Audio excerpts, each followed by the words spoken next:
rush 4. Plenty of time for John. Now squeezes, steps up in the pocket. LA can run inside the 10. Head first. He flies off the 5-yard line. 65 charge per hour trap. That might pop wide open, Rats. Get this there! Is that there, Rats? Oh, nice going, baby. Yes, sir, Rats. High snap. It's no good. The Chargers got it. Here comes the rush. He's sidestepped. Can he throw? He can't. The ball flipped forward is loose. A wild scramble. 2 seconds on the clock. Casper grabbing the ball. It is on a fumble. Casper is recovered in the end zone. The Oakland Raiders have scored on the most zany.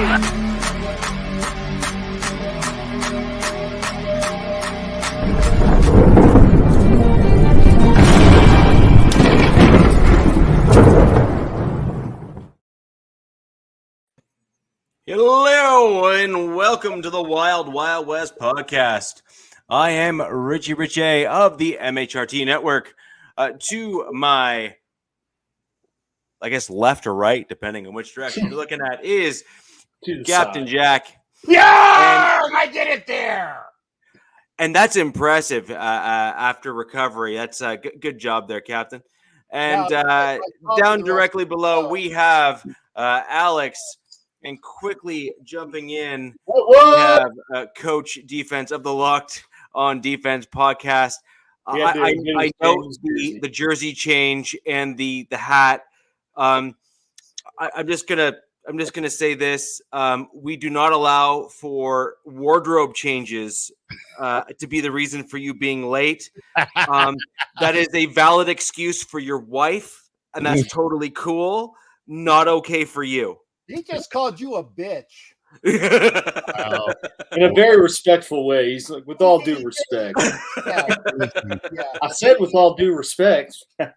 I don't give a bleep about what I got to say today. Do you hear me? It is Derwin James Day. I don't give a damn what y'all say. It is Derwin James Day. Chargers land is happy. We are good to go. Listen, y'all can say what y'all want to say. I don't care. It doesn't matter. We signed Derwin James for a long-term extension, and we ready to roll. That's all I gotta say. That's all I gotta say. No, that actually wasn't facetious when I actually was yawning there. That was not directed at Derwin James. No, seriously. No, I figured we were gonna jump right into the contract announcement that came out today. I have to imagine all Chargers fans must be, pretty all three of them? Pardon me? Well, wait. Let's go. Now there's Coach, there's Carp, there's a couple other ones in here. Well, DZ, DZ, Coach, yes. Carp, DZ. There's one. Well, more. and then we got the Bolt Bros podcast, which is at least 3 of them and their fans. So got the Bolt Bros. So that's 6. That's pretty much the whole Charger nation right there. Right. Hey, there's only one nation. That's why I did that. It was a two-pronged jab. Yeah, that was a twofer right there, Captain. Yeah. Chargers entity or whatever the hell they call themselves. That's it. Broncos country. That's right. Well, no. Anyways, Coach, just to drive the point home, my drink tonight is several liters of Guinness. The real drink, straight from Dublin. But I just wanted to thank everyone who's joining us today live for the podcast. There's quite a number of you in the chat. We always love the lively chats. And Tito, for the record, I just wake up this way. No, I was not grooming my beard. This is just the way I look when I wake up in the morning. Tell them, DZ. Tell them. They're not ready for us yet. They're not ready for us. They're gonna learn. T-H-E-R-E though. They're gonna learn though. They're gonna learn though. There's Cap's buddy. There's Rob. All season the building. Hey, Rob, I saw your tweet. I responded to it. Happy birthday to your son. Yes, definitely. Happy birthday. It's great seeing those types of things and those posts. Fantastic. wish your son happy birthday from the Wild Wild West podcast. Thank you for joining us again. Tell him even Uncle Jack said happy birthday. Yes, Uncle Jack sounds pretty creepy, not gonna lie. yeah, just a little. Well, it's not like he said I have a lollipop now come to the van or anything, right? So like, Wow. Tell him Uncle Jack's got some candy in the van. Why don't you Loose come on down? Nah. I always card. They got to be at least 18. At least. I learned that. Hey, I was in the Philippines for a couple years. I said they got to be at least 18. Okay, Mm-hmm. Fair enough. Almost not grass in the infield, play ball. You get to go, I You have guess. to take the butcher's word for it on that one. Yeah. I got stories, but I'll tell the guys off. I'll tell you guys off camera. Okay. Yeah, don't want to get his banned this early. Yeah, exactly. La la la la la la la la la la la. I don't know what they're talking about. I see what he did there. Oh, DZ he's a longtime fan of the show. I always love DZ in the show. I've made several comments that are we'll just call it Canadian, which is basically British grammar. Love the reference, DZ. Again, thank you very much for joining us. We had one heck of a busy week, though, guys. There's a whole whack of stuff that went on. We had roster changes and cuts. All teams across the NFL. Maybe we can start there before we get right into the preseason stuff.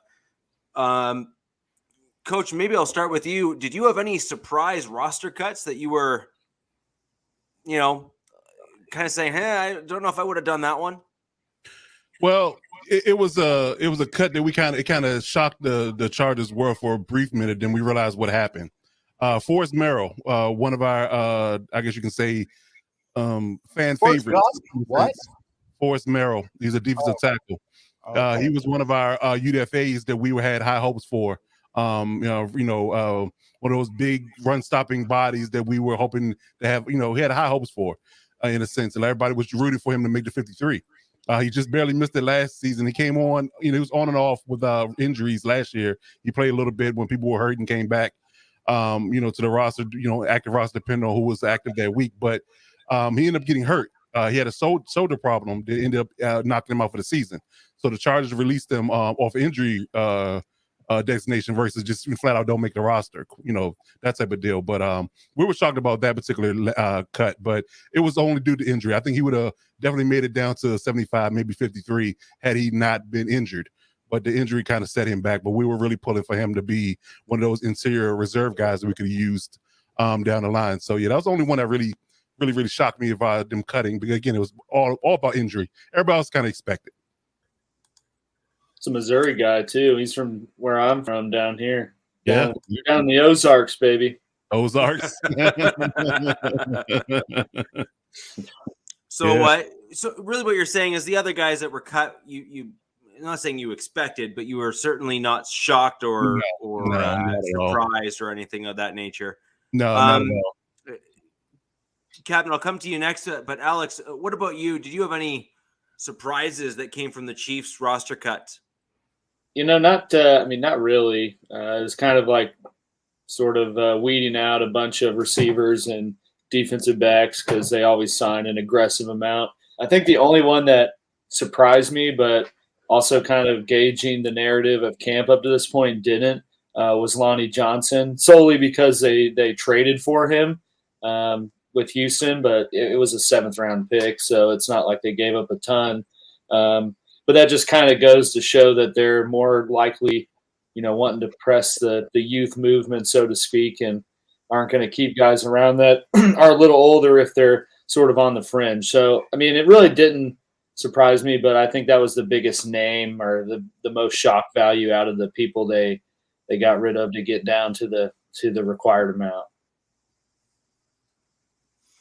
Interesting. Now, are you okay with cutting some of the wide receiver depth on your team as you guys are still trying to figure out who's who? Yeah. The guys they cut are like, it was what was his name? Like Gary Jennings and people you'd never heard of. and the other one was his name was Gray, who was in the USFL. And kind of, made a little name for himself there, so got a camp invite. But it wasn't like they were getting rid of anybody that, has really been in the ones and twos and in the actual rotation of, of receivers. So I'm not overly upset with them dumping some. Right.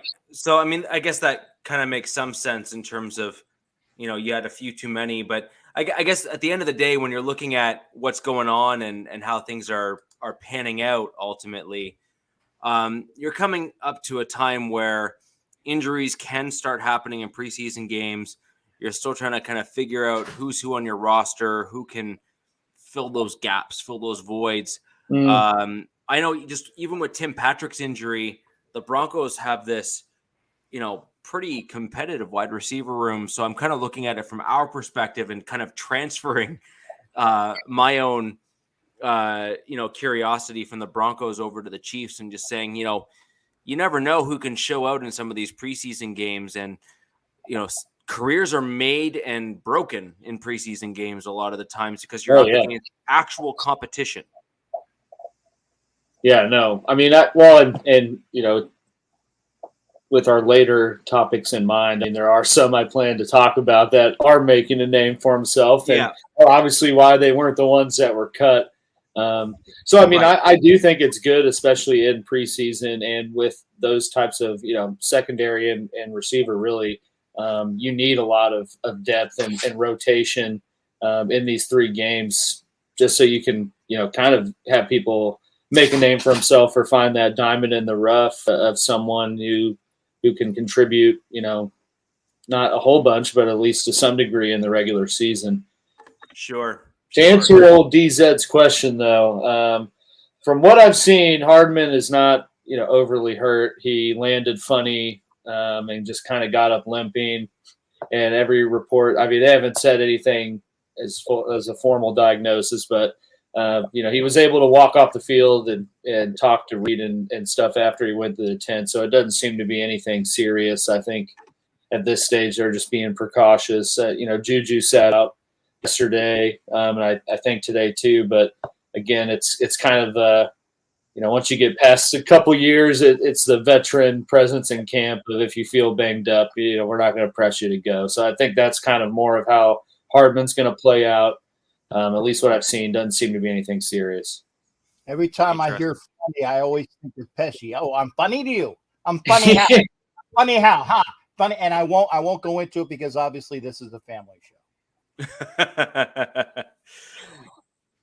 So, with regards to the Raiders, Captain, anything come out of those cuts that you were surprised or kind of said, I don't know if I would have cut him, yet, or at least I would have liked to have seen him get more shot, like another shot or anything along those lines? No. I mean, it never fails. I turned the phone off and then it mysteriously comes back on just in time for being on a live show. So just like you were trying to leave the show, right? Oh, yeah. dude. Yeah. Never forget. Never let me forget. Here, let me pick my nose. Yeah. Anyway, George Carlin at you, brother. The only thing and it wasn't really a surprise, but we let go of Demarcus Robinson, and it wasn't really a surprise based upon the way he's played. And not that he's played awful, because he hasn't played awful, but he hasn't shown anything over the plethora of other guys that are out there to make the roster. And one of the things I saw, which is going to be surprising to even young Alex, because it was a knock on his hard, him not really going at it, his not really being charged up, not really wasn't doing anything in the run game. Well, yeah, he was not blocking well, or he didn't show a lot the last couple games. And normally his blocking was decent in Kansas City, but he didn't show it in the Jacksonville game and then the last game. And it was just a matter of DJ Turner the younger kid really did show it. And he would, I mean, the way he would have been a hard press based upon what he has shown to make the 53. So actually, the Raiders did him a favor as a veteran. They cut him early to see if he can latch on with somebody else. So, you know, Demarcus Robinson. Back to KC. I'm going to be very upset if that happens. I giggle. But anyway, and the reason why I say that is because KC's like, whoo, we finally got rid of him. And then, you know, if he comes back. Just goes to show, you know, that dude was like the 3-4 wide receiver, you know, for the Raider part of the last 2 years. And the Raiders didn't even think he deserved to make it through to the final cuts. And he's also the player that they, you know, tried to give 2 balls to in overtime of the AFC Championship game. And so that just, you know, goes to the offense last year and like what Mahomes did not have outside of 2 people. Yeah. So, but one as I said, Vernon Butler, the older, but because we have a plethora of Butlers on the team. The kid that we drafted and then the kid we picked up in free agency, who was the linebacker out of Arizona State. The eldest Butler, the Butler didn't do it because he got cut. He didn't really show anything. Jerry Green is kind of a surprise. He was the defensive end that was taking a lot of the reps while, you know, Chandler Jones wasn't playing. He was a little bit of a surprise. Tyrone Wheatley's son was cut. Not really a surprise because, again, the depth that we have. I mean, we're still trying to figure out who the hell is going to play right tackle, but we have a bunch of throw-ins for if this guy is hurt, it's going to be this guy. We have a bunch of just another effing guys, but Ty Wheatley wasn't one of them. So that's not really a big thing. Is the big and can I talk about non-big news as well? It's like who is back in camp, or are we just doing cuts right now? Who's back in camp? Who's back? I'm asking. Yeah. Okay. I'm asking. Who's back? The people that were on the physically unable to perform list, Bilal Nichols is back in camp. Tavon Mullen is back in camp. Dylan Stoner is back in camp. The Rock Yassin, who had been out, is back in camp. So a lot of the guys that were injured were back playing as of today, which is a good thing that we are getting them back acclimated into camp. And now because again, Mullen, I was like, dude, I think he's probably going to be on the, you know, the final 53, then immediately cut on the IR for about 5 to 10 weeks because, you know, but because that's what it was like. And the big one who is back in camp was a gentleman by the name of Darren Waller, back in camp as of today, practicing. Right. Now the question will be how many of those guys who have come back from PUP will actually play? I'm pretty sure Waller will. I'm pretty sure Bilal Nichols will. I don't know if you'd even want them to play, right? That's the question. Because I'm talking about as far as, but they're going to at least get some practice reps, right? Yeah, right. I bet they don't play Waller at all. You really want them to play in the preseason. I would put Waller. I would put Waller in a, you know, like bubble wrap and say break glass, you know, on September 11th. You know, right. Right.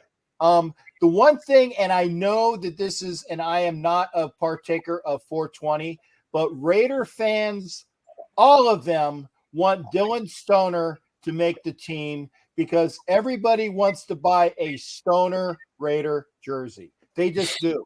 They do. Selfish reasons. I'm sure you can customize your own. It's selfish reasons. It's selfish reasons. But Raider Nation wants a Stoner jersey because you can't have them made. Because remember the old Michael Vick thing years ago? You couldn't have like Ron Mexico jerseys, and then they cut on things that you can't put on your jersey. It's basically a poor man's Hunter Renfrow. Like, he ain't making it? Well, but what the thing is that the Raider fans want Dylan because everybody wants to buy a Raiders Stoner jersey. I'm just saying. I don't think he's setting those bars low. So it's be in that Roomba with the Stoner. Setting the bars low. There you go. But There you I go. want you to make and then the question is well, I'll let you know. Will Davis have him make the team just because he believes there'll be an immediate spike in jersey sales and then cut him immediately thereafter? There you go. Make the money. I mean, who knows, right? But it sounds like you didn't have very many surprises in terms of roster cuts. No. I will say the Broncos had a few that I was a bit surprised about. So we have a wide receiver that's still on our team, Darius Shepard, who came from Green Bay, who has some familiarity with Hackett. So maybe that's why he's still there even now. But in my opinion, he didn't really do a ton. He didn't really show out. Nothing spectacular, nothing interesting. He survived that first round of roster cuts. And then another guy that I didn't think was going to make the cuts and I thought would be someone who I would have preferred to have been cut instead of Davis. Just to give you an idea who I'm talking about, that's Caden Davis, who I actually thought had some really good catches in the first preseason game for the Broncos. He had some of the longest catches actually of the Broncos with the sideline catch there against the Cowboys. They cut Davis, which I was quite surprised because I thought they would want to see more of him and continue that competition aggressively at the wide receiver position, especially for those kind of back 2 or 3 spots, which the Broncos are still kind of churning for. And then another one that I was really surprised that we cut because he, to me on film, he showed some really interesting promise if they could actually field an offensive line that could figure a way to run block. And that was Max Borghi. He was the first running back that I really saw burst from and was able to make good on the small kind of sliver holes that were opened by the Denver Broncos offensive line in that game. And to call what they opened as slivers is even being somewhat generous. Their run blocking was atrocious. But those are really the 2 surprise cuts that I saw from the Broncos. I don't necessarily think that either one of them would have necessarily made the 53. Borghi, I thought might have, just because he's a Colorado kid and has some kind of local ties, kind of a bit of a Philip Lindsay kind of player, kind of that quick burst speed kind of guy. But Caden Davis really did show some interesting promise. So cutting him this early is a bit of a risk in my opinion, because I thought he really could have done some interesting things, even if we were able to somehow slide him on the practice squad, because having a quick speed guy like that is never a bad thing. And having a kick returner as a backup on your practice squad is also not a bad thing. The one guy that I just think is important to note for those of you who don't really follow the Broncos is the Broncos cut Jamar Johnson, who was a draft pick just last year from the Vic Fangio kind of era there. He had a couple decent plays, but at the end of the day, if you're going to be critical as a Broncos fan, he allowed his receivers to lead him too much. He has good closing speed, which I think is a good thing, but he allowed the wide receivers he was going up against to lead him too much in the preseason game. You just can't do that against the starters. They're going to eat you alive. So that was really the big reason why I think he was cut, and that's kind of what we saw. So you say to Borghi, resistance was futile? Nice Star Trek reference. Nice Star Trek reference. I like it. I am Locutus of Borg. Right. But I actually think Max will probably land on a team practice squad. Yeah. And I think he'll be picked up pretty quickly. And I think there'll be a bit of I think he'll have options, in my opinion. I think he'll have 3 or 4 teams that are going to say, we want you on our practice squad, because he's kind of got that type of skill set. So I could see something like that. I could see a team wanting him there because he's that quick, shifty guy. And he's also a guy that I could totally see a team like the Ravens, for example, who have a mobile quarterback and then want to maybe have a shifty small guy who can really kind of shimmy shake and get some extra yards. I could see a guy like Max fitting in a team like there and do some damage on a team like that. I could also see him coach. I could see him fitting on your practice squad for the Chargers as well. Shifty, college player, speed. He's the type of guy that I was kind of referring to in our previous podcast that I could see sitting behind on your practice squad. And in case one of your running backs, like an Eckler, for example, gets injured, Borghi might not be a dead ringer for someone like Eckler, but he's certainly someone that could fill a similar role in terms of speed, shiftiness, toughness, that kind of stuff.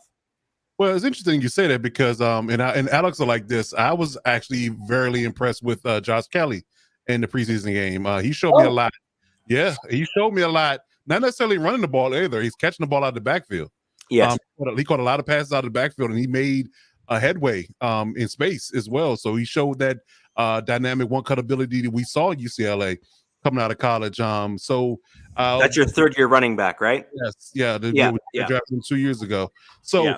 And having him and Spiller, I would like to believe that I think they would feel pretty comfortable with not, I wouldn't say necessarily wasting a roster spot, but it wouldn't be a high priority if they continue to pan out the way they've been panning out so far. They've all had solid camps, and they've all had a good preseason game in this past week. So if that trend continues, I would like to believe that they will feel really comfortable with those three guys as their main horses as far as, using them in both the running and the passing game. But, it was one sample size, but I was actually highly impressed with the way Kelly played in the preseason. But yet again, my knock was never against him in the preseason and the practice. My knock was in real live games and his fumbling issue. That shows me that he can't he got over that aspect of his game. Then I'm still kind of holding my breath. But yeah, it was interesting to see. Everyone's a preseason this year. Yeah, right. Exactly. Yeah, everybody shines in the preseason. I did some good things. I did some really good things outside of that. But again, it is the preseason against I guess you can say guys fighting to make the 53. So it's not like it's against starters. Right, but this is how traditionally in the NFL, a good percentage of the Hall of Fame players made their names for themselves in preseason. A good percentage. Yeah, in a sense. Well, I mean, we can go back to use the percentage like half the league is undrafted and a good majority of a percentage of Hall of Famers. And how do you think they made the roster? You're right. Lower round draft picks and or undrafted guys. So yeah, that's how they made the roster was preseason games and showing that they can compete and showing that they are better than the third and fourth strings that they're going up against, so that the team has to keep them on the roster. Right. And then when they were kept on the roster and the guy ahead of them got hurt, they played and played out and made the best of their opportunities. This is exactly how such a sizable percentage even of the NFL has gotten to the point that they're at and made names for themselves. Some of them household names for themselves. Very true. But in the sample size that you have of guys that have made it big, you also have a large guys that haven't. Exactly. It's more that haven't made it, they haven't hit than the guy that have. Like, we're talking diamonds in the rough for guys that have made long careers out of being a UDFA or lower round draft pick, 6th, 7th round, versus the guys that just don't hit. I mean, hell, you got first round draft picks that don't hit. 100%. But these lower round draft picks, this is where it's games like these that allow them to show the general public and the coaches who they are and why they need to be kept. Mm-hmm. I also feel like the undrafted guys, they make that presence known in the first year. It's not like year 2 or 3 where they burst out of camp somewhere. So it's like with Kelly's situation here. I mean, in this third year or third or fourth, year, he's been around for a minute. So it's not like he's going to get any better than where he was at from the sample size you got the last 2 years. Right. Well, Kelly, that I disagree with. Kelly made some changes this offseason. You can see by his physical makeup. He put on about 15 to 20 pounds, it looks like, of muscle. And one of his issues, as Coach alluded to, was fumbling. Well, adding that kind of mass will help you hold on to the ball. It might. Right? No, it might, but he showed that he could hold on to the ball or at least run better with the ball and catch with the ball and stuff in the preseason game. So yeah, I think if you're a Chargers fan, you have to be pretty excited about that because part of a college player's trajectory into the pros is knowing enough to know enough to make the right changes when they need to make them. And so many players learn that too late. And it's too late for them to do it because they've gotten hurt so much that their body can't take it anymore, or they realize that they failed their techniques, and because they're so far behind, they can't get far enough ahead to kind of catch up. So for a young running back like that to recognize that he had a fumbling issue or couldn't hold onto the ball and has then added the bulk, and based on what I saw, he's a pretty solid dude. I would be shocked if he doesn't make your 53. Yeah, I'm more high. I mean, if he could continue to trend upward, because I like his athletic ability more so than Larry Roundtree's. So I think that. Well, yeah, Roundtree's just a friggin' stump. Yeah, right. So I like his athletic ability and his versatility more so than I like for Kelly than I like Roundtree. So I would definitely say that I think Spiller's a lot to be RB2 in my opinion. But I would say that definitely he could be number 3. No, but 3 is better than cut. Oh, absolutely. So yeah. I'm definitely not saying he's going to get cut. I'm just thinking his role in the offense would be little if he didn't show any improvement or any signs of improvement or ability to rectify those fumbling issues. So I think that was the biggest thing that I was concerned with. But yeah, I don't think he got much bigger from a body perspective. I think he just reevaluated certain areas that he needed to get stronger in, because I think he's still listed about 212. He's heavier. He came in about 210 when he got drafted. So he's 212. No, he's heavier. He might look heavier, but he's not listed. No, he is heavier. They announced it live where he put on 15 to 20 pounds. He is heavier. That's a lot for running back. That's 15, 20 pounds is a lot for running back. It's a lot of mass. Yeah. Captain, I'm surprised you didn't go the other route and say baby, the other white meat. Oh, wow. Because he, in order to put on 15 to 20 pounds over the offseason, you have to really, that's your focus. But he looks thicker through the upper body. He's certainly larger through his arms. And he's probably put on some mass in his legs as well. That's possible. I mean, you also got to realize that when you put on pads, it's different types of pads. It can make you look bigger. I've seen it without pads, and he doesn't look drastically bigger than me from last season. But again, I'm sure he got stronger in certain areas, his arms, his chest area, to be able to hold the ball and withstand those, inadvertent knockouts that people try to go for when they try to strip the ball from you. Things of that 100%. Nature. But yeah, I think that overall, I don't think he got drastically bigger. I think 15 to 20 pounds might be good for a lineman, but it's not good for a running back. It's definitely not good for your ability to cut and do certain things in the open field. So I actually think he's gotten lighter on his feet. His cutting ability seems to have a tick better this season than it was last season. So I would say that he's got more agile, maybe stronger, but I wouldn't give him 15 to 20 pounds of like actual muscle. That's a little bit much. Because he'll be a 230-pound back at that point. He's a power back, not a one cut. Eddie Lacy. Yeah, exactly. No. Eddie Lacy was a bowling ball. Yeah. And more of a jello ball, actually, if you're going to be honest. Eddie Lacy had one good year and was like, all right. That's it. I would eat McDonald's every day. Yeah. So, Coach, maybe bouncing right over from that, let's go right over to the preseason game. We kind of started touching on your team, so maybe we'll start with your team. Mm-hmm. What kind of information do you have from your first preseason game that you'd like to share with those of us joining today? And real quick, just before you jump in, the banner at the bottom there, if you are watching us on Twitter, we would love to hear from you. The problem is Twitter has basically done some funky business in the background. We can't see your comments live on the show. We really do want to see your comments on the show. So if you want to come over and leave your comments, have us read them live, ask the questions, whatever you'd like to do. Come over to YouTube or Facebook, either of those two platforms, and we'll be able to read your comments and read what you have to say. And all the links to all of our YouTube channels and everything are below in the description.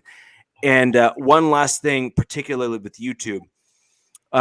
YouTube really does favor those videos that get a lot of likes. You can go ahead and click that like button for each and every one of the videos that you are watching live on for all of our channels. We would greatly appreciate it.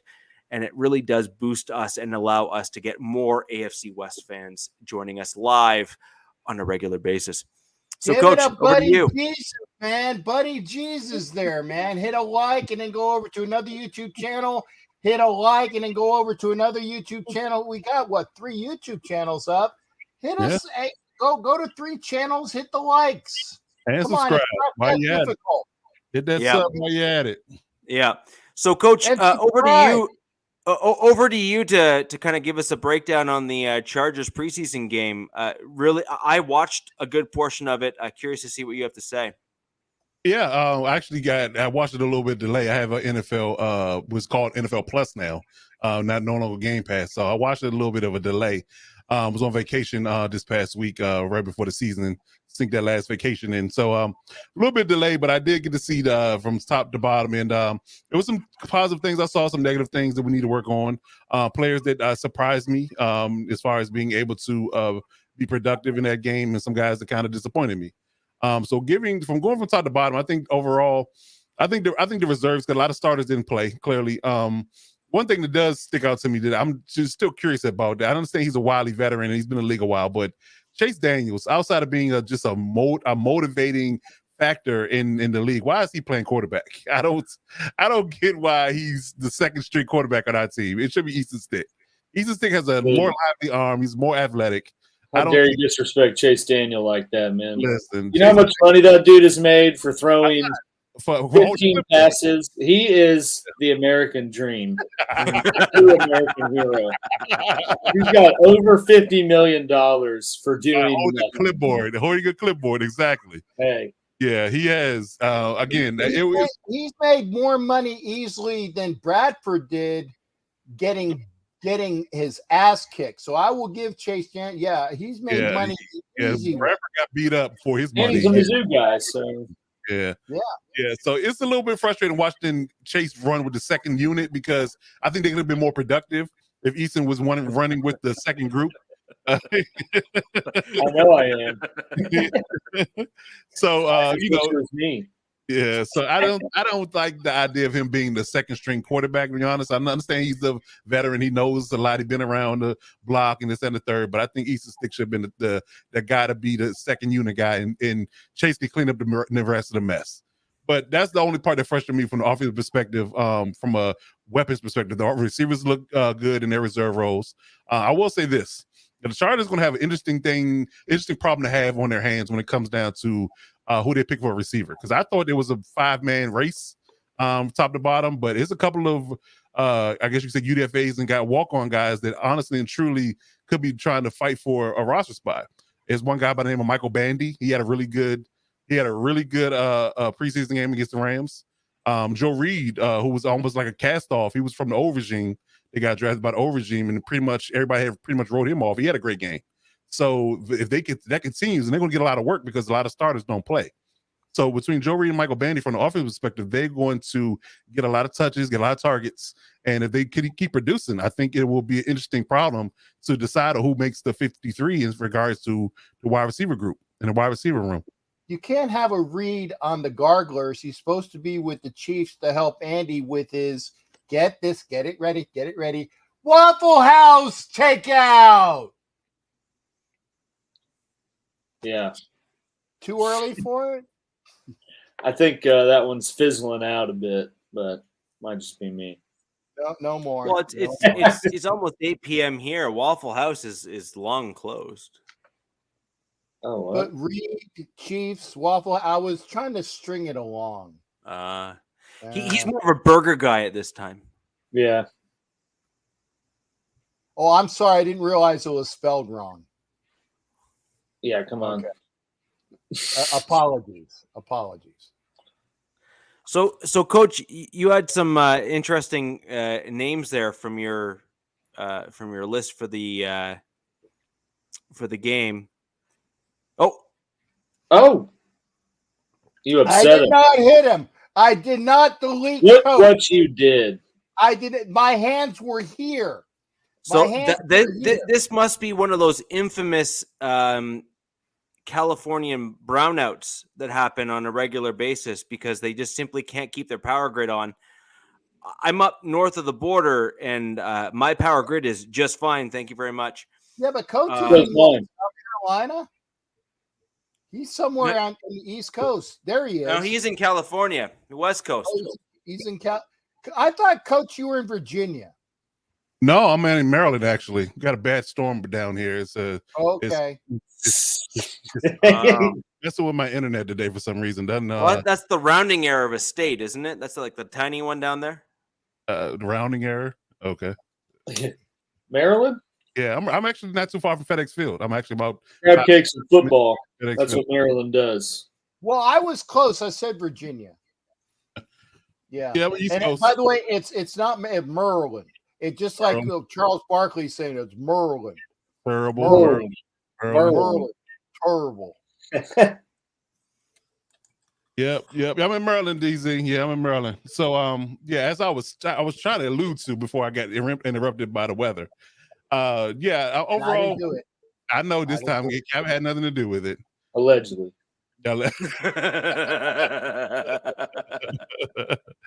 Yes. But overall, offensively, I think Zion played really well in this couple of snaps that he gave. Jameer Salyer played really well. Will Clapp did not. Backup center. Trey Pipkins had a decent game, but apparently he had a really bad joint practice with the Cowboys today. So that's an issue about right tackle. I talked a little about what Josh Kelly did in the preseason game, so he played really well. Isaiah Spiller came in the second half, had some interesting carries and some good yardage that he gained on the ground in the second half. So I like that. So overall, the offense looked pretty solid, even with two backup quarterbacks running it. So it was pretty fluid. I think the only thing that really held us back was penalties. That was a negative that something that's kind of carried over from this year to last year. Holding penalties. There's more penalties on the defense, honestly. The offense didn't have a whole lot. They had a couple of holding penalties, but the defense really was the sticking point when it came down to pass interference calls that we had, the extended drives. That was a negative. A couple of face masking penalties, things of that nature. That were some on the sticking points as far as penalties were concerned. But overall, the pass rush in the second unit was really good. I like what I saw out of Chris Rump.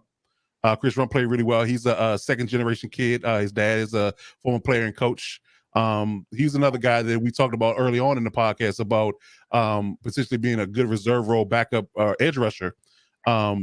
That they could come in and fill in for Bosa and Mac in a reserve role. It's actually he did put on about 15 to 20 pounds of good solid muscle as an edge guy coming from Duke.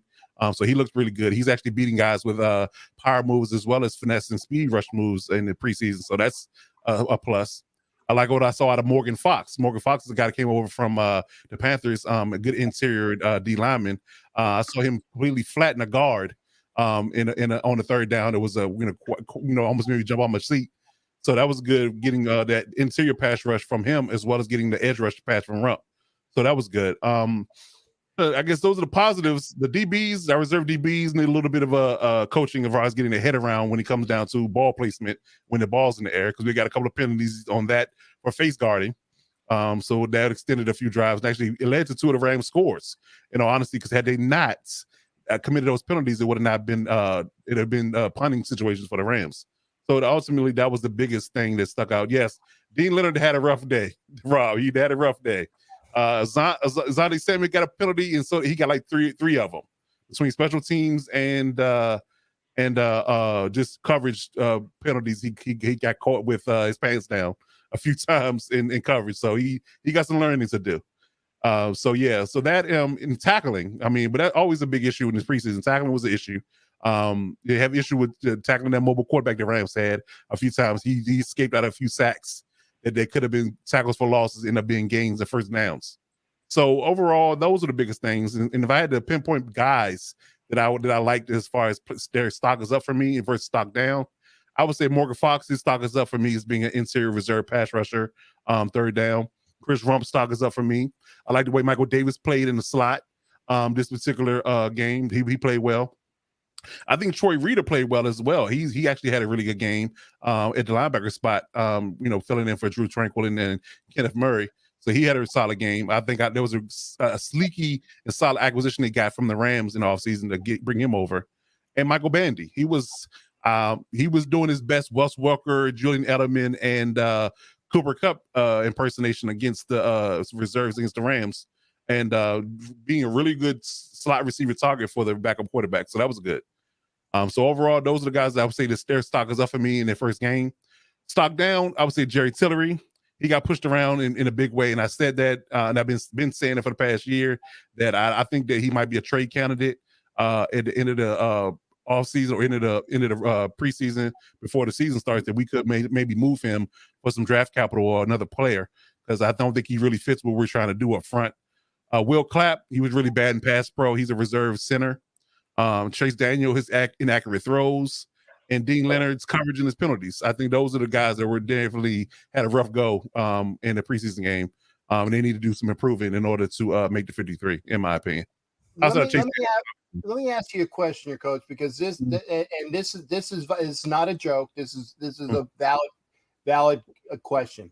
Tillery hasn't come around, just like Cleve Farrell hasn't shown a lot, and people saying, well, maybe they're a trade candidate. But if people already know that these guys have not shown anything, who is really going to trade for a Cleve Farrell or a Jerry Tillery or things along those lines? People that just don't pan out, and they know that with their contracts, and the team's going to eat it anyway for the most part.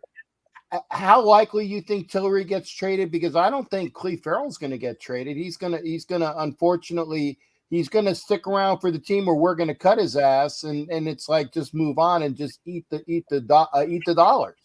Right. Yeah, I think with Tillery's case, I think this is a point Rich made about one of his guys. I think it's Draymond Jones. Rich, when he's more. Sorry, hold on one sec. DZ, this is a family show.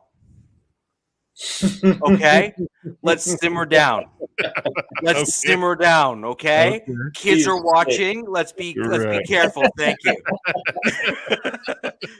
I never have a problem finishing, baby.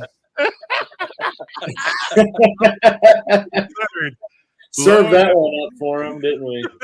Yeah. Sorry, Coach. I had to correct the comments when they're there. It is what it is. Yeah, we got to monitor that. Yeah, you got to monitor this stuff. The interruption was very well warranted. I get it. If you're going to monitor it, you're going to have to catch out my OnlyFans page. That's all I'm saying. Oh, Lord. All right. Link to that below. So anyways, Coach. Oh man, but yes, to answer your question, Cap, try to get back on track. I think that because we kind of switched over kind of a hybrid 34, and Tillery doesn't fit that scheme, and from a body type perspective, and I think that he can be a reserve pass rushing guy, but they want him to be a three down guy. He just doesn't fit our mode. I really think he's decent in the pass protection and pass rush game. I really think he's good there. So if somebody's looking for that skill set and they run a different style of defense, he can maybe fit in that particular role versus where he fits with the Chargers. So I think that's the only selling point you can really give another team, to say, hey, he doesn't fit us and what we're trying to do here, but he may fit you. And I don't think we will ask for a tremendous amount for him, even though he's the first round pick. And what we did do in his case, we didn't pick up his 5th year option. So his 4th year is the year he's on, and he doesn't have a 5th year option on the docket, which will be guaranteed money. So I think that for us, it'll be easier to actually trade him now versus just, like you said, just let him walk for free. At the end of the season. We'll swap him for Cleve we're good. Up, because we're good. We didn't pick up his 5th year option either, and we need another 3-4 guy. And I don't think, and I like Cleve, I really do. I think that he's just not been used well, and that it was a matter of him being in a system at Clemson where the entire defensive line was wonderful. And they had high aspirations for everybody. And honestly, of that entire forefront at Clemson that was drafted high, I don't think anybody's really made a mark in the NFL, if I remember correctly.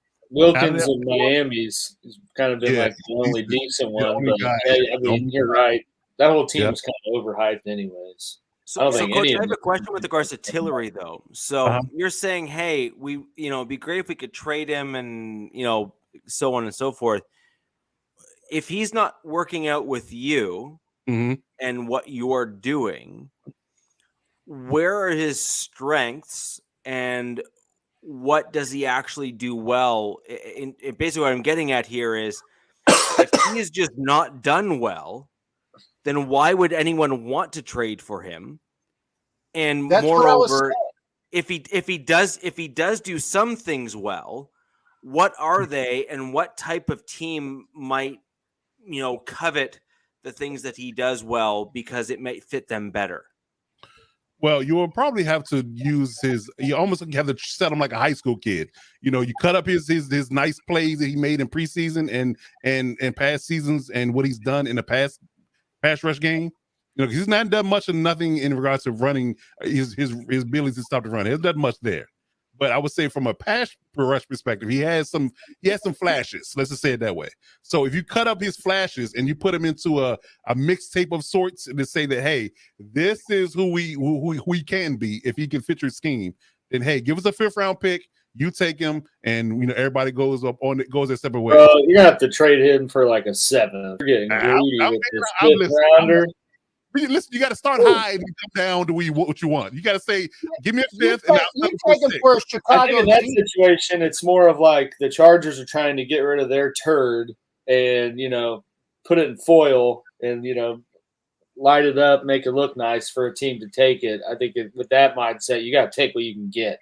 Hey, listen, I'm in a bit of a quandary here. I'm trying to sell Russell Westbrook for my NBA team. I need somebody to take him off my hands, and I need somebody to take Jerry Tilley off my football team. So those two guys don't have a lot of good film on either end. And one costs $50 million, and one costs. Look, man, a polished turd is still a turd. Everything is still crap. Yeah. Okay, that's a good one, Rich. You're right. Listen. We traded him for a washing machine. Right. I'm trying to be the marketer and try to convince whoever wants to trade for him what his value is. Now, whether he pans out to that, once he's gone, he out of my organization, then guess what? Then that's your business. But I'm trying to sell. I'm trying to be used car salesman here and say that you want to buy this 93 Beetle. Don't sweat it. Yeah. I said, I'll Cleve Farrell for Tillery straight up. That's all I'm giving. We're good. We're good on that. So, Captain, over to you with regards to the Raiders. Kind of talking about their preseason game, what you saw from them. Curious as to kind of your takeaways, the highs, the lows, and what you're really looking for maybe the next game. You have had a unique preseason, the fact that you were part of the Hall of Fame game. Yes, sir. So you've had some interesting opportunities. Actually, in my opinion, I think it benefits McDaniels. It did. I really do. I truly believe that it truly benefits a first-time head coach to be forced into that extra preseason game that all the other teams don't get the benefit of, because he gets to get a better feel for the players that are on the roster, who fits, who doesn't, etc. So what do you think has come out of the Raiders' now second preseason game? What did you like? What didn't you like? I do have to say, though, he's not a first-time head coach. You unless you're trying to he's a new head coach for the Raiders, so he doesn't know. He doesn't really know who he's dealing with, right? First-time head coach. I know you're trying to forget his stint in Denver. I know you are. I have been one of the least critical people of McDaniels. You actually have, and that's true. Getting that extra game was good for McDaniels, and like I said, it will be beneficial for the team because it's an extra week of having people buy into the system. There are people that are already gone. Like, for example, we traded Edwards to the Falcons for a pick.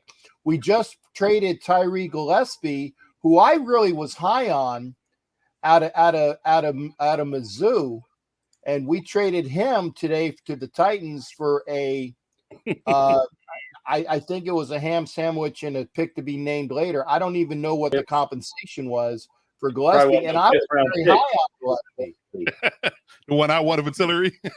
Yeah, but there are people that are already they're showing their worth, and that's why Gillespie was gone because Roderick Teamer, who Coach knows a little bit about, who played down with the Garglers a year or so ago, he's really showed his worth. He got the up check on his last game, whereas Gillespie wasn't showing anything, and we shipped him off to Tennessee for a pick to be named later. So you get a chance, like I said, as McDaniel comes in. There are no more Al Davis scholarships. You either fit or you don't. And that's why I like the fact that this organization is doing things their way. And like I said, if you don't show your worth, i.e. DeMarcus Robinson, if you're not going to block, you're gonna be shown the door. Okay. Now, granted, that was also a good salary cap move, because I don't know what his contract was, but it ain't happening with us anymore. So, he was shown the door. I like the fact that McDaniel is showing he's not being the Belichick, mini-me. He's doing things his way, and the Raiders so far are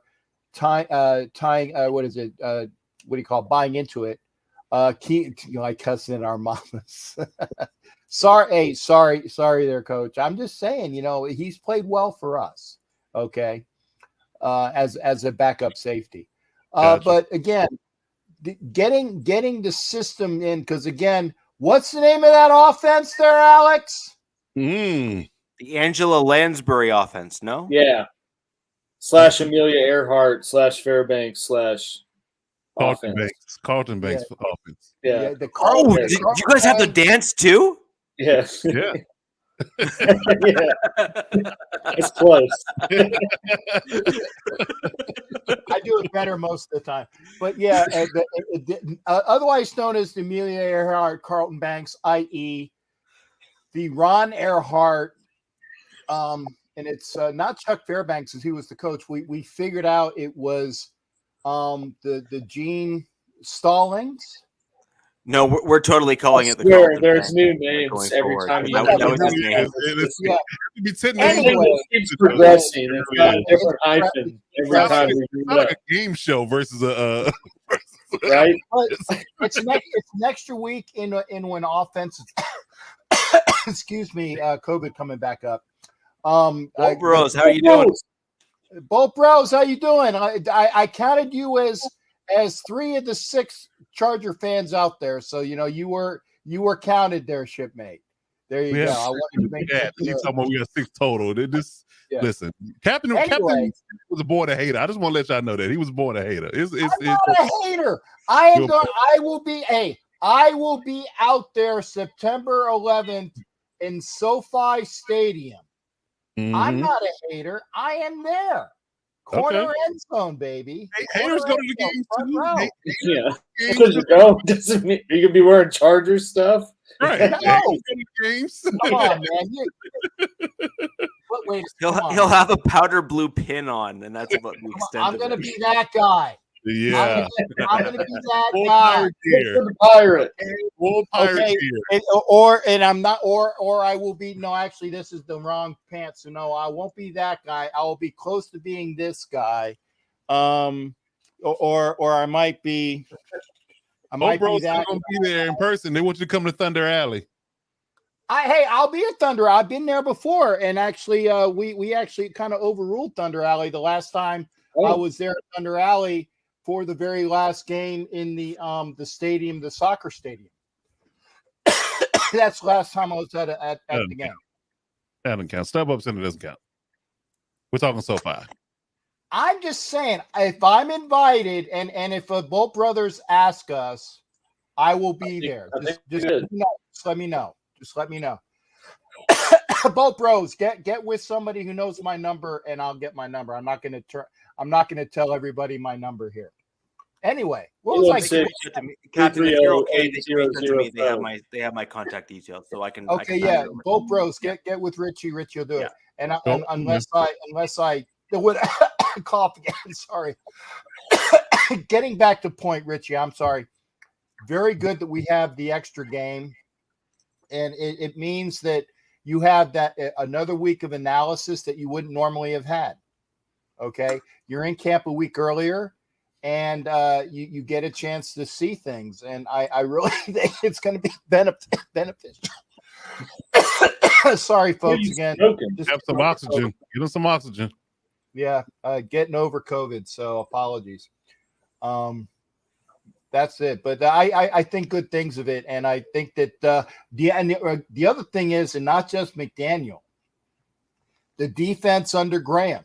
Again, an extra week to figure out a defense that's brand new for all of the people that are there. Okay, that pays dividends. It does pay dividends. So having Graham look to see who he has on that defense is going to be a boon for the Raiders as a whole. No, I think that's totally fair.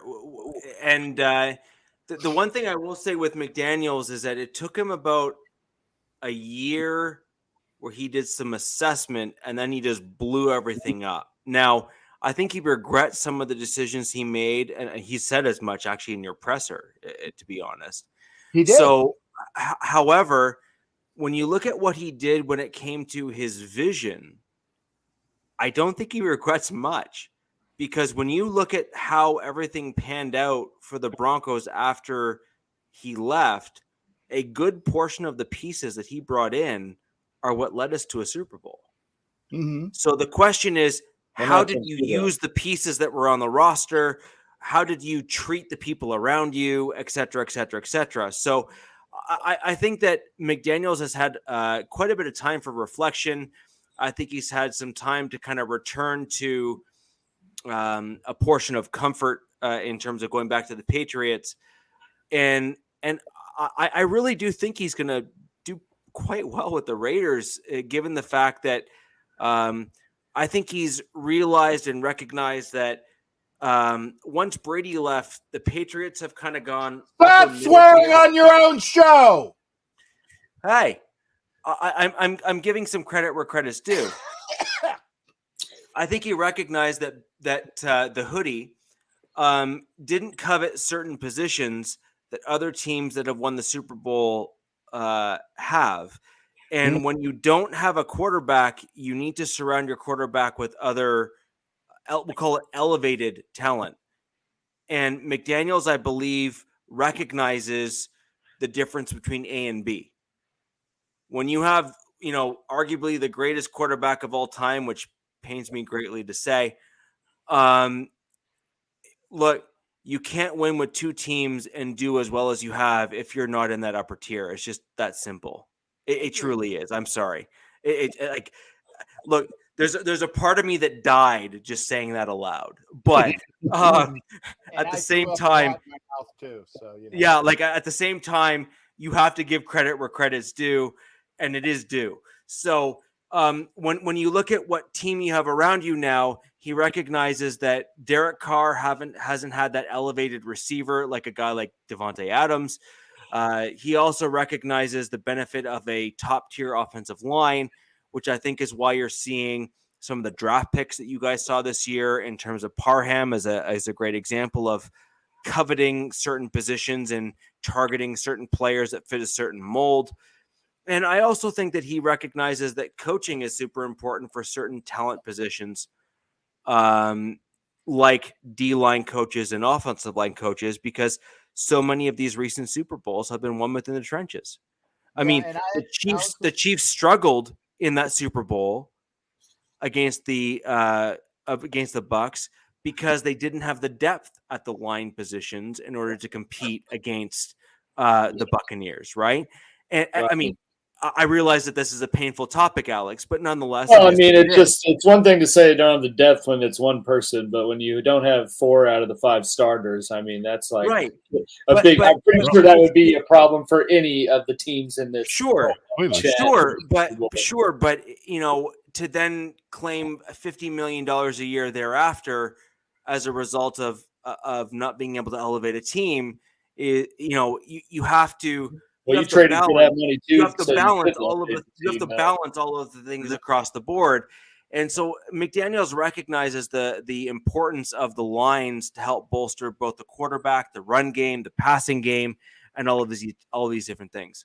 And that is what that's my segue. That is why he went and got Carmen Brasili, who is a disciple of Dante Scarnecchia.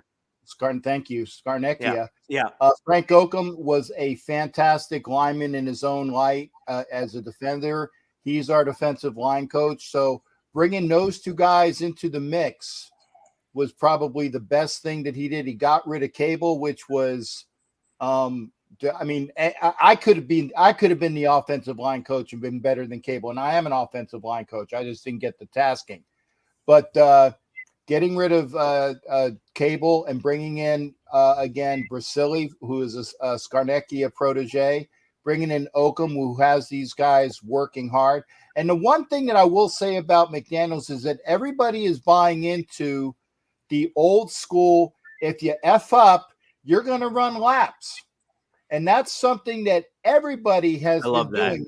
You screw up, you run a lap. It's old school. And that's why, even the guys were, the big fat boys on the offensive line were like, Coach, I don't want to screw up anymore because I don't want to run laps. And that is something that has been new to the mindset of the Raiders. And granted, it's only been preseason, but their penalties have gone down precipitously.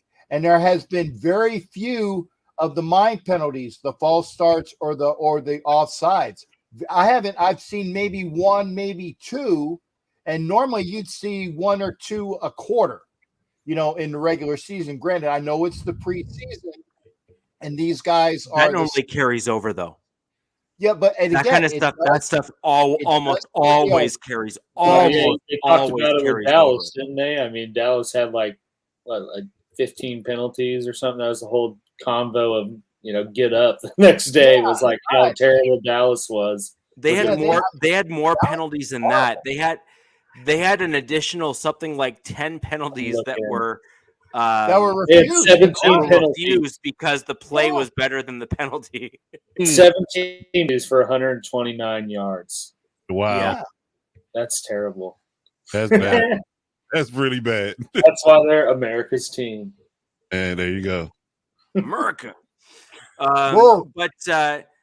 So with regards to the Raiders, I actually think you guys have a bit of an advantage with the new coaching regime and having that extra game, which I mean is great for you guys this season. And I think it was a good choice to move to a second kind of go around in McDaniels. He's going to recognize what he needs to do, why he needs to do it. And I guess this is an interesting kind of comment here, which is the Raiders O-line is going to be a real problem. The scheme and the talent on the O-line is not working right now. So, Mike, I guess what the question is how many of your starters have played? How many of your starters have played and at what position? Because, I mean, you gotta have depth, right? I'm projecting from the Broncos side of things. Different coaches have different philosophies. Some coaches believe in holding back their starters. Other coaches believe in a blend. I'll be honest, Captain. I didn't look at – actually, Coach, this goes for you as well. I didn't pay close enough attention to either of your teams in terms of the blend that you guys put on the field in the first, few series, if you will, of starters versus backups. But Captain, over to you. How many of your starters actually played that first block of series? Well, for those that were paying attention in this past game, and I'm not going to go back to the Jacksonville game because that was just a bonus game, but Thayer Munford was playing right tackle this series, and he played rather well. Leatherwood played the second half, which doesn't bode well for Alex Leatherwood. Okay. And for those that were paying attention before, Jermaine Illuminor a couple years ago won the starting right tackle spot out of preseason, and we saw him for a couple series, in the Jacksonville game. I don't recall if he played last game or not, but for those that are saying that we need to sign Darrell Williams, and I'm actually one of those guys that are saying that we need to sign Darrell Williams. If they don't sign Darrell Williams, look forward to having Jermaine Illuminor as your right tackle, as I predicted at the beginning of the season. Okay. And that Leatherwood might be your swing guard. Mumford might make the practice squad. I know that they're not going to have Brandon Parker there because he hasn't played since he got injured with the lat or triceps or whatever the hell injury it is. Why he hasn't been IR'd at this point, I do not know. But I like what I saw with Mumford. I like what I saw with Bam Olasine, and he might make the practice squad. You can't teach size. Okay. So the offensive line as it is right now, Cotton has played quite well. Simpson is getting his, well, I'll keep the reference to myself because I don't want to offend people in the audience about being pushed back. But Simpson has not played that well at left guard, so you might see maybe Leatherwood switches over to left guard. I don't know, but there's still plenty to do. It's going to be the best 5 guys. The only guy who has his spot guaranteed is Colton Miller because you haven't seen him. Colton Miller is your left tackle. 100%. James is your center right now, but Parham is going to push him. And Parham is going to push for time at guard or center. Leatherwood is a question mark. I like what I see with Cotton at right guard, that the light finally came on for the kid and he's producing. And the question is right tackle. But I think that Illuminor is going to be playing right tackle when the season starts. So it's going to be, who out of the is it going to be Olasine who goes to the practice squad? Probably. I think hopefully he gets a hangnail and we IR him for the years. I don't want to lose the kid because he's got a lot of promise there, and he's boat racing people when he's in there. Granted, he's boat racing third stringers, but he's just kind of like the big dumb guy is just going to kind of and pushes him and it's a block because he's so big, right? But Mumford's played well, Parham's played well. I like what I see with the depth. Right tackle is still a question, but I still think you're going to see Illuminor at right tackle. Fair enough. Alex, so over to you in terms of the Chiefs game. Want to make sure we kind of get as much info in for those that are joining us live. And again, we appreciate all of you for coming live to the show. Hit that like button. It helps us out in the algorithms, gets more people here live so we can all have better comments. Alex, I did watch the Chiefs game. I thought it was pretty interesting. I think there was some... We saw, I saw what you have been talking about on this show, which is a different blend. And as much as it pains me to say it, at least in that first preseason game, it worked. In that first round, it looked nice. Now, I will say that I saw some glaring issues with the style of play that you guys were playing. I'm going to save that in hopes that the Broncos expose it and I can laugh about it later. But I am very curious to see your take on how your first game went, what you saw, offensive style changes and all those sorts of things. And I know your work with Arrowhead Addict is going to kind of coax some of that out. So curious to see what you have to say about what you saw. Yeah, I mean, you kind of took my major talking point. I mean, obviously, week 1 of the preseason, so the people you want to watch are either not playing or playing one drive. The first drive looked pretty great. Mahomes was 6 for 7 with a touchdown, connected to 6 different receivers. Juju didn't even catch a ball, but just looked nice, different sort of approach, like I've been preaching. But it was nice to just see him not go out and throw to Kelsey or 2 to Tyreek and then 1 in the red zone to Kelsey and call it good. It was kind of nice change of pace to just watch him utilize screens more and use the backfield more in pass plays and just sort of spread the ball out. Like I said, I think that's going to be the approach going into the year, just to sort of be the unknown. And obviously teams last year knew it was Tyreek and Kelsey, and we can bracket off of that. And the heck's going on? Wasn't me. What? That Anyway, wasn't me. That means that was you. it wasn't me. Oh, that was me. My bad. Mm-hmm. One of those random videos to start playing. Mm-hmm. No, I'm just kidding. But anyway, it was nice to see Mahomes spread the ball around, hit 6 different receivers. They did have starters. The short answer to that is yeah, they did. I was quite surprised how they had One quite series. a number of starters play. Yeah, I mean, I think they had the whole starting unit out there. I mean, they didn't make too much of a focal point of using Clyde Edwards-Helaire, just because I think he's kind of been banged up. So they don't run the ball anyways. But the whole starting unit was out there for the first drive. Outside of Wiley was at Wiley was at right tackle. It's still that's the one spot that seems to kind of be alternating around, but from who's working with the 1s and 2s.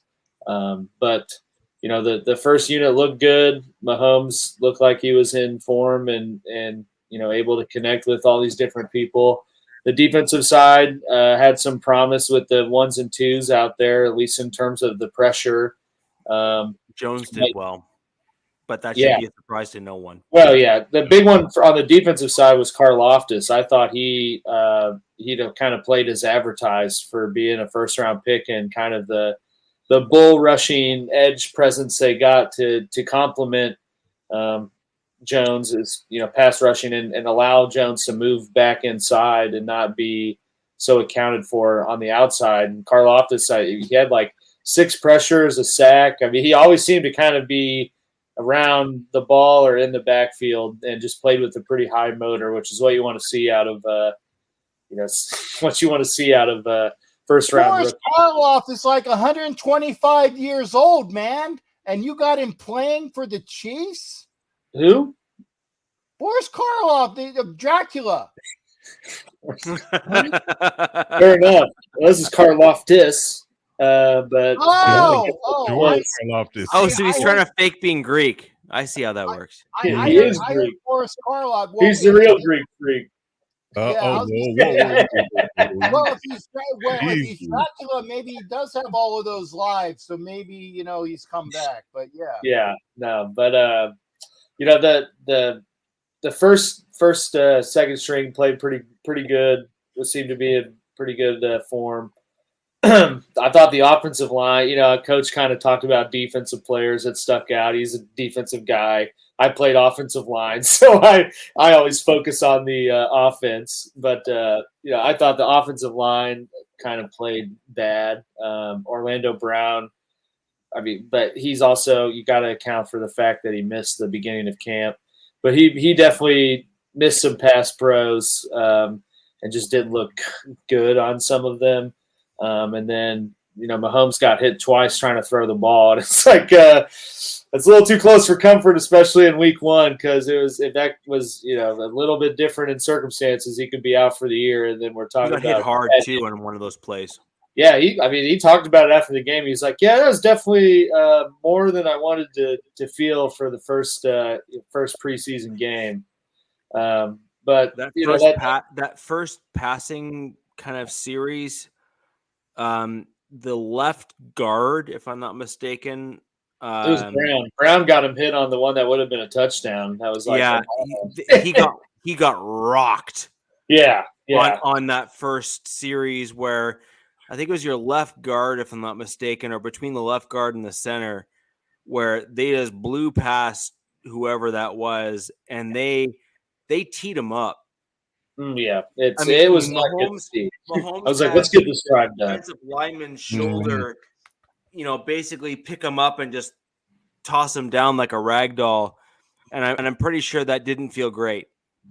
Oh no, yeah, it didn't feel great to watch either. I was like, all right, let's stop. Let's stop. When that happens, you look at each other as coaches and be like, get him out. Yeah, you're like, nope. Yeah, get him out. That's like. By the way, I was only off by 5 years. Karloff was born in 1887, so he would be 130-something years old. So Dracula kid. Oh no, he was Frankenstein's monster. I had that wrong. Nosferatu. Nosferatu. Man. But I guess in terms of players who kind of stock up, stock down, I thought Ronald Jones definitely diminished his own stock. He missed a pass pro pretty bad and just didn't. He had the most carries of all the running backs with 4, but he didn't do anything with it. Derek Gore, another guy. That was what his problem was in Tampa. Was that he was not good on pass pro, but he would have one or two great games, and then they would forget him. So if he's doing that in Kansas City, that's his MO. Oh, yeah, but I mean that's kind of the narrative across the kingdom. There you go. I didn't say the other one to piss you off, but that's kind of the narrative now is everyone's off Ronald Jones wagon. Let's get him off the team. And I imagine that's how it's going to go. Just depends on how they decide to. I'm actually sitting low on purpose. Get a phone book. I lowered my seat and my microphone so y'all can see the top of my jersey. See, I know what I was wearing. So I'm 5'11" on a normal day. I'm 5'11" on a normal day. I'm 6'8". No, you're not. I wish. That'd be cool. Yeah, 6'8" center. Yeah, okay. Yeah, no. In basketball, I meant. But you'll be a beast in basketball. Yeah, but so Ronald Jones definitely, I think, hurt his stock. Even he already was doing that in camp, and this game kind of further cemented the fact that he's just going down. And then Derek Gore was another one. He's kind of a no name, but he's a fan favorite. Came on last year as a running back and was on the team, and always seemed to have like one electric play every game. But he actually accounted for both turnovers in the game. So he had a fumble and pass and ended up pick, I believe. So he just didn't do anything good to help his cause and staying around, especially with the fact of where he was kind of already at in terms of his notoriety in the league and the depth chart. And then guys that kind of really impressed and raised their stock, in my opinion. I talked about Nosferatu, or the Greek Freak, if you will, already, so we won't go over that again. But Justin Watson, who's kind of a lengthy, speedy wide receiver that they picked up from Tampa Bay this offseason. He was kind of the security blanket for all 3 QBs out there, and had caught a pretty nice touchdown from Buechele. It was pretty high ball in my opinion, but he went up and got it. And he's kind of been the rave of, we finally have like a fast, lengthy white dude, and everyone's super hyped about that. So he's kind of, I sort of helped his stock already in the preseason. And this game, he was pretty impressive for what he was working with. So I'd be interested to see, if they kick him up into the ones a little more and let him catch some balls from Pat, and maybe see if this game helps kind of implement him more into the scheme. Then the big dude I want to talk about is Pacheco. I've already been talking about him. Everybody's been going crazy. He's out there wearing number 10, kind of looks like a Tyreek Hill, runs a 4.3, and he's just been balling with the opportunities he's been getting. And I think kind of the rise of him is the reason you see Ronald Jones and Derek Gore and maybe McKinnon to some degree are kind of falling down on terms of their stock with the run game and just working out of the backfield. Because the thing with Pacheco, he's an okay running back. I mean, he was out of Rutgers, not a very good program, but he ran a 4.3 and has the tools to be effective at running the ball. But to me, he's the most effective catching out of the backfield, and you could see that kind of in the game. I mean, he caught an out, his quick 5-yard out, and he kind of absorbed a pretty good hit, stayed on his feet, and went for 5 more yards. So he turned, something like that you wouldn't see Ronald Jones do or the balance. The balance. Yeah, it just and that's kind of how Reed likes to use his running backs anyways, is out of the passing, out of the backfield, quick screens and just quick, pass routes to catch a quick 5. And so I think that kind of fits into the overall scheme of how Reed wants to use running backs. He's, athletic, has all the tools, and only seems to kind of just be continuing to rise in terms of the hype he's getting and like the usage. Because for a guy that was taken in I think the 6th round, he only played 13 snaps, and they were all at the ones. So you got a guy who's already going into week 1, kind of carrying the praise to be starting unit, and got the initial snaps to indicate that they plan to use him a lot.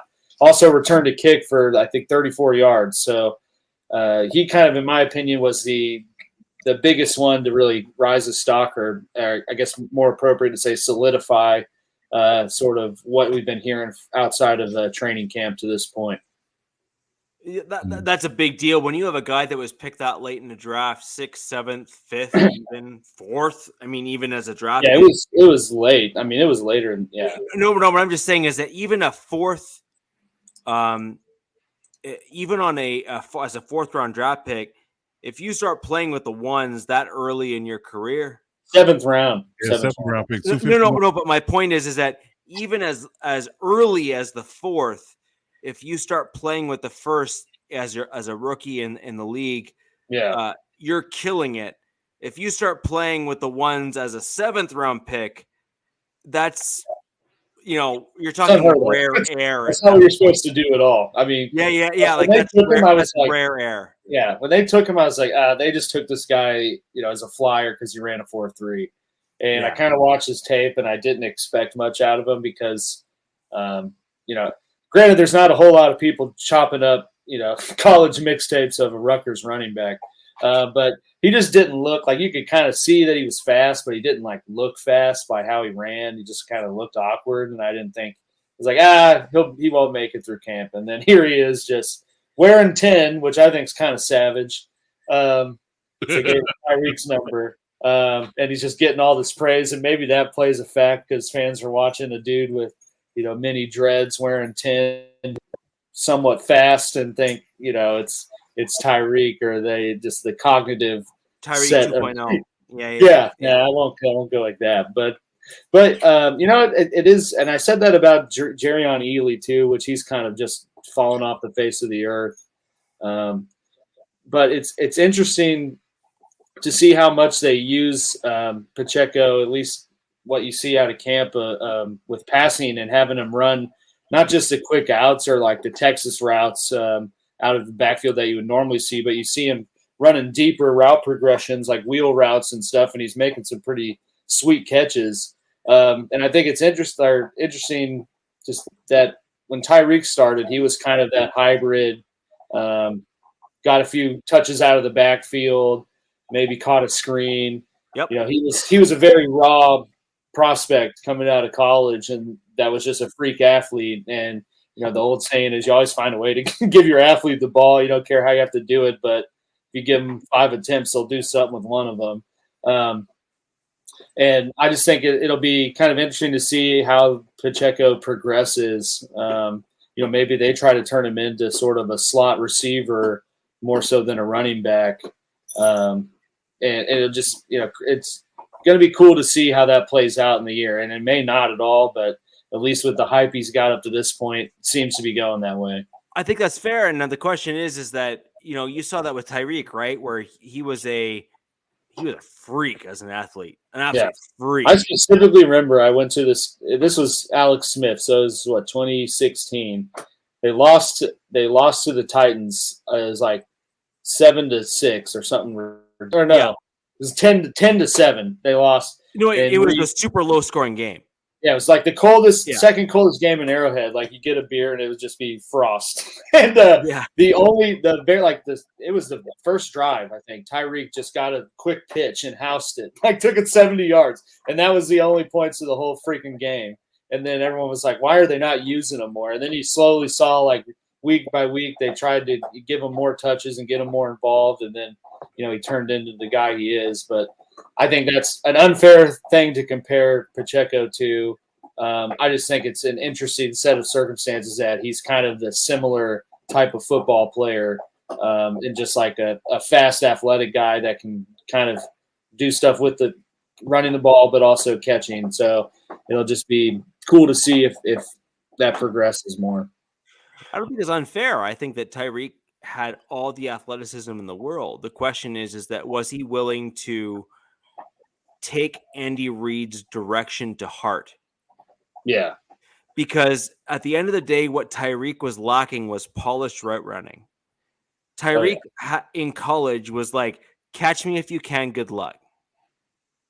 Yeah. And that works in college because you are by far the most athletic person Well, he was like playing because for like West Alabama too. Yeah, So it's like, Exactly. good luck catching me, let's go, right? Oklahoma State, Yeah, good luck catching me, let's go. But the problem is when you get the NFL, the cornerbacks are better, the defensive linemen are better, the offensive linemen are better.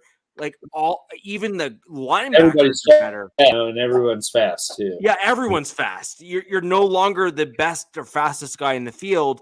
So Tyreek took the coaching to heart and actually said, okay, I'm still faster than like 95% of the people in the NFL, or even 98% of the people in the NFL. But then the question is, that doesn't mean that I can outrun them. So, or out technique them. And he actually took Andy Reid's coaching and the wide receiver coach's coaching to heart.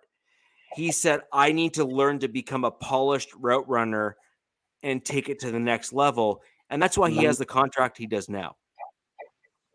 So it'll be really interesting to see if Andy Reid can do it all over again with a new guy from Rutgers on your team, and to see if he can allow his message to permeate through the roster again and repeat some of the same success that he had with the former speedster who had raw talent but no polish. Also, I'd just like to add I don't know if you guys saw the Dolphins game, but I think we can go ahead and say that Patrick Mahomes is way more accurate than Tua. I think that was affirmed in week 1 of the preseason. It was affirmed before he got traded. Let's just yeah, but I just want to make sure it's reaffirmed. Video evidence to prove. Okay. No, actually, I missed the Dolphins game, so tell me what I missed. Seriously. Oh, just bad. Yeah. So basically, he did not improve over anything that I've seen the last couple years. It was so we just refer to Tillery as a polished turd. The Dolphins game was not polished; it was just a turd. Okay. Well, I'll find out this Saturday because I will be down there. All right. So, moving on to the Broncos game. Now that we've kind of covered the other 3 AFC West teams. So I watch games a little different. I actually, I watch them digitally, and I pause regularly throughout the replay, and I take notes. That's kind of the way that I watch football. It might not be fun for all, but it's fun for me. So I had some interesting kind of things that I took away from it, which was Baron Browning looked pretty good for a convert from inside linebacker. He looked that he was more comfortable on the outside than he was the inside. And that's saying something given the fact that he was our best inside linebacker on the Denver Broncos last year. So I thought that was rather remarkable that someone could make such a drastic transition and look as good as he did. I still question whether or not that was the best move for the Broncos, but I think time will tell as the season progresses whether or not we made the right move by depleting our inside linebacker room for the gain of an outside linebacker. So I think that'll, time will tell with regards to whether or not that was the right move overall for the Denver Broncos. We lost one of our replacements, if you will, for 4 to 6 weeks with Jonas Griffith, who was a very athletic and pretty well-rounded inside linebacker last year, paired actually with Baron Browning at the inside linebacker position near the back end of last year. He's gone for now 2 to 4 weeks with regards to an elbow injury. This is one of the risks that you run as an NFL team when you start playing some of your starters in the preseason. So do you want them to start or do you want them to get practice? And if you want them to get practice, you run the risk of injury. And I think the Broncos found out the hard way that, playing guys that you don't want to get hurt in preseason, this is a quick way of getting them hurt. Now, on the flip side of that, I think there's some pretty clear evidence that playing guys in the preseason helps later in the season, because we've seen the Rams do this the last 3-4 years, and they ended up with massive injuries 2 years ago when they held everyone out, and then they won the Super Bowl shortly thereafter when they realized that they should play guys. So I think it's fair to say you want your starters to play a little bit, but not too much. Jonas Griffith had a freak injury in the second play of the game, so can't do much about that. What'd your boy Sauber do? I have to know. Sauber was great. What'd he do? Do you have any stats? I don't have them present, but honestly, he always has 4 or 5 plays a game that are understated. No one pays attention, but an outside block that helps break a run, or a catch that he makes the first down on. Just the problem is that in Broncos country, no one likes to pay attention to those key plays. They want to look for the big 40-yard gains, like you saw from Davis, for example, the guy that got cut, which blew my mind in this last roster cuts, with the big 40-yard pass catch. They're like, oh, that's amazing. But football is typically not won or lost on a 40-yard gain like that. It's typically won or lost on the 5-yard grinding style plays that you see from guys like Saubert, as opposed to the splash plays that you get from guys like Davis. Yeah. It's the way it works. Same thing with the hit that you had on Mahomes, right? He complained about getting rocked. Well, why did that happen? Well, an offensive lineman didn't block properly in a preseason game. Yeah. Right. And those are the types of plays that are often overlooked. No, absolutely. They just are. They're completely overlooked by fans, and they can really cause some damage. Some other comments that I had written down here was, particularly in the first third, if you will, of Josh Johnson's play, he looked awful.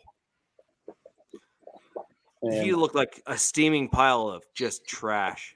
And that was me converting to American speak, because trash here in Canada is called garbage. But he looked awful. He was dog water. Yeah, he was brutal. And I did look it up. He didn't have any catches. No, I went the extra mile. Extra mile. For you. Yeah, thank you. I appreciate extra mile. Yeah, get it, mile. High. Yeah, mile high. I covered that. Yeah, we're all good. A few players that I wanted to make note of: Caden Stearns and Wazarike, both elevated past their competition. Wazarike was our draft pick this year. Caden Stearns is a second-year player for Broncos at safety. Both of them look like they belong to go against better competition to see what they can do. The other thing that really concerned me with the Broncos defensive scheme was that we took guys that belonged at nose tackle and moved them to defensive end. That pissed me off. It made no sense whatsoever. I wanted to see, if you're going to do that, you need to do what you often hear as the heavy set, where you take a defensive tackle and you put 2 of them on the field at the same time to overpower a offensive line. Heck no, Jack. And then the other thing that I just wanted to kind of call out was Brandon Johnson really did well. He showed out. He had some massive plays. He caught some good balls, and just did really, really well. So, and then last but not least, sorry, just one more thing is, believe it or not, despite the fact that Borgie got cut, I thought he looked better than Boone. Oh, Mike Boone. Yeah. So that's really all I got to say. Ernie, Broncos game. and I didn't watch it. Okay. Oh, he's like, you know what? I'm going to say what I want to say, and I'm going to Yeah, take he's my like, football, yeah. and I'm going to go Get home. my He just piece. dropped the mic and left. Your Muted, mic Rich. is Muted. muted, Spock. Muted. What? Mike's not on. But I was so I didn't really watch it. I just kind of saw the highlights after the fact. But I looked at the box score and the stat line, and you saw that kind of the big, like Gregory and Chubb, and it didn't seem like those guys really played all that much. So I was curious. So okay, well, and that would I figured Chubb wouldn't. I wasn't sure about Gregory, but I was curious if there was. Gregory was hurt. He only came back during practice this week. Okay. Well, fair enough. But I was curious if there was any undrafted guys or sort of no-name guys that kind of really stepped up and made their presence felt in terms of rushing the passer and just setting the edge in general. The only guy that would have really stepped ahead was Baron Browning, because he was an inside linebacker that kind of converted to outside linebacker. So I would say that he kind of stepped up just because he had a position change. And I think he surprised a lot of Broncos country in terms of how well he progressed to move positions so quickly. I mean, he was arguably our best inside linebacker last year. And he was easily one of the best outside linebackers that we had on the team. Okay. Yeah, I was kind of just curious what your thoughts were on the rotation they used from like 2 down and who seemed to be the most effective. I don't think we had any surprises in our defense. I think we had a couple guys who, did what we thought they would do. I think we had who we thought they were. Yeah, like it was, we knew what they were, and they did what. We are who we thought they were, and if you don't think so, then crown their ass. I actually think, if I'm going to be honest, I think the biggest shocks came to Broncos country from the piss poor run blocking from the second string offensive lineman. Oh, wow. Yeah. Every time he says Bronco country, I just want to say let's ride. I don't know why. Let's ride. That's all I hear is let's ride. Every time I hear Broncos country, let's ride. Tito poses a nice question here. And I put it up there for everybody, and I just let it. So, what Raider player do I guess you or Broncos fans in general hate the most? That's directed. Same with you and me, Coach. But all three of y'all. Start with old Rich A. I don't really hate any Raiders players. I just think that the general team as a whole has a history with the Broncos that just kind of has a little extra to it. I don't have a player that I hate the most, particularly in the Raiders. I don't. He's Canadian. Okay, that's his excuse. He's That's the reason. That's the reason because he's Canadian. Yeah, he's Canadian. He's nonviolent. Okay. What about you, Coach? I got to think about mine for a second. I don't. He's got a passion. I want to say Derek Carr, but I get him on when we play him. Otherwise, I mean, I kind of respect him, but. Well, I mean, holistically, I'm just glad to see Tyreek Hill gone because he's such a pain to defend. But I mean, outside of that, you got Kelsey. Well, I mean, yeah, we're good with Kelsey. I'd much rather have to deal with Kelsey than Tyreek. But I mean, we're talking about the Raiders, but while you're doing that, I don't know.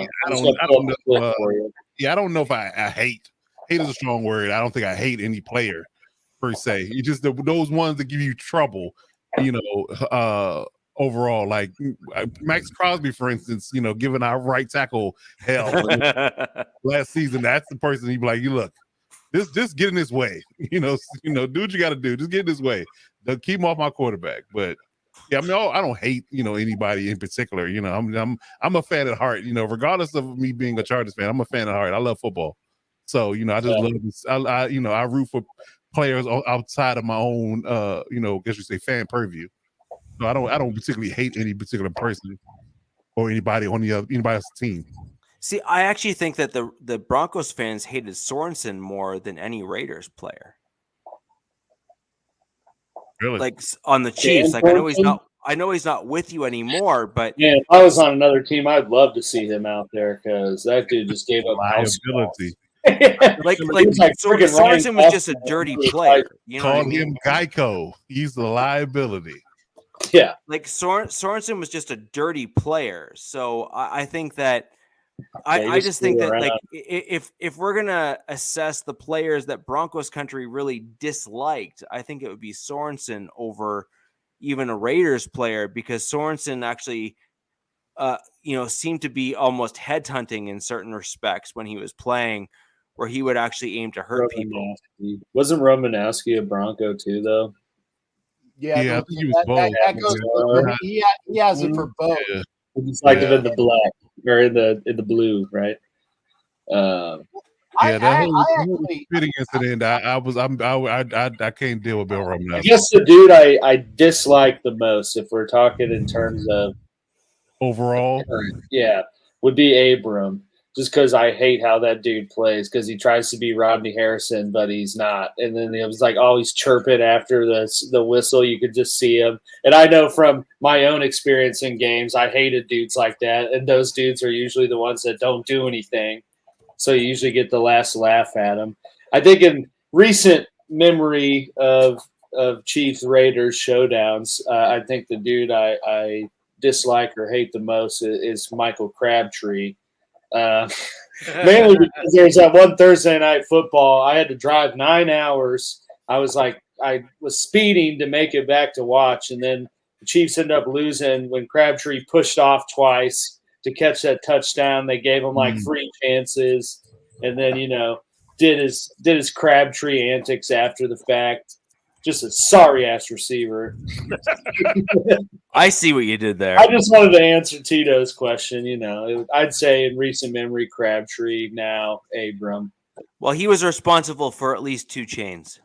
Yeah, there you go. He gave 2 chains the second one, right? And I'm gonna answer the questions as a Raider person for all y'all. For the Broncos, it's Tom Jackson and Mark Schlereth, because of what they did mostly with their mouths, because they were just mouthy sons of bitches and just so full of themselves, and they took it off on air after their career. For the Chargers, the person I despised, twofold. I despised Sean Merriman because he was such an a-hole. Okay. With that lights out bull crap. Oh, yeah, because he was. I